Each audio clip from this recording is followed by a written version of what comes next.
statement about Kannada was made out of love and there is no need to apologize. Yes. But despite that, the pro-Kannada groups in Karnataka, they are threatening a boycott of your film Thug Life. So what do you have to say on that? This is a democratic country, and I believe in the law and the justice, and I believe always love will triumph. And my love for Karnataka is true. My love for Andhra is true.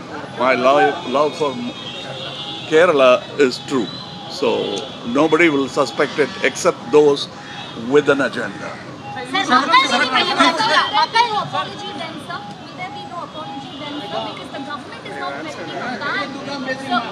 So the Karnataka government is threatening a ban of Thug Life film in their state unless there is an apology from your side. So will there be an apology? Now, I've been threatened before. And if I am wrong, I will apologize. If I'm not, I won't. It's my lifestyle. Please don't tamper with it. மக்கள் நீதி மையம் துவங்கிய காலகட்டத்தில் குடும்ப அரசியல் தமிழ்நாட்டையே குடி தோண்டி புதைக்கிறாங்க திமுகன்னு சொல்லி எதிர்த்து அரசியல் ஆரம்பிச்சீங்க. இன்னைக்கு உடனே வந்திருக்கீங்க. எப்படி உங்களோட பதில் என்ன சார்? நாட்டுக்கு தேவை, அதனால் வந்திருக்கிறேன்.